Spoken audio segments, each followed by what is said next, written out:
सिकंदर ने जब खुद को अज्ञानी माना, यह तो सब जानते हैं कि सिकंदर विश्व विजय की इच्छा लेकर अपने देश से निकला था। उसमें असाधारण प्रतिभा और योग्यता थी। इसी के चलते उसे प्रत्येक युद्ध में विजय ही प्राप्त होती रही थी। इससे उसका दंभ बहुत बढ़ गया था। विजय के उन्माद में उसने न जाने कितने नगरों और ग्रामों को रौंद डाला। उसने अपार धन संपदा लूटी। अपने सैनिकों को भी उसने माला माल कर दिया था।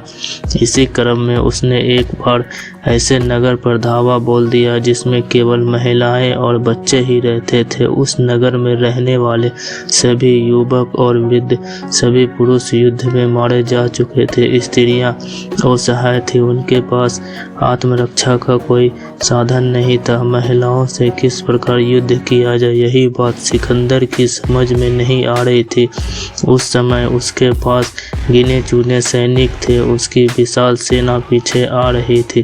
उसने एक घर के आगे अपना घोड़ा रोका।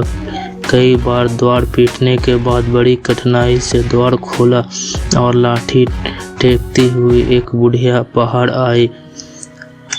सिकंदर बोला, घर में जो कुछ खाना हो ले आओ, मुझे भूख लगी है।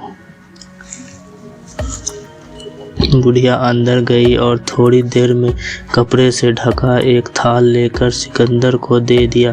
सिकंदर ने कपड़ा हटाया तो देखा कि उसमें सोने के पुराने गहने रखे हुए थे। उसे क्रोध आ गया और बोला, बुढ़िया यह क्या लाई है?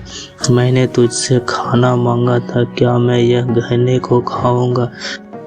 बुढ़िया बोली, तू सिकंदर है ना? तेरा नाम तो सुना था, आज देख भी लिया। यह भी सुन रखा था कि सोना ही तेरा भोजन है। इसी भोजन की तलाश में तू जहाँ आया था ना।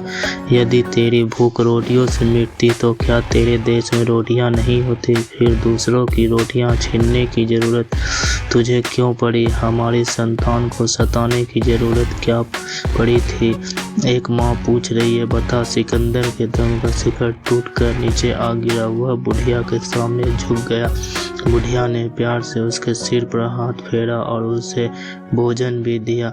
सिकंदर रोटियां खाकर चला गया। उसने नगर में किसी को किसी प्रकार की क्षति फिर नहीं पहुंचाई। उसने नगर के प्रमुख मार्ग पर एक शिलालेख लगवाया जिसमें लिखा था, अज्ञानी सिकंदर को इस नगर की एक महान वृद्धा ने अच्छा पाठ पढ़ाया। दोस्तों, कहानी पसंद आए तो लाइक, शेयर, सब्सक्राइब और कमेंट जरूर करें।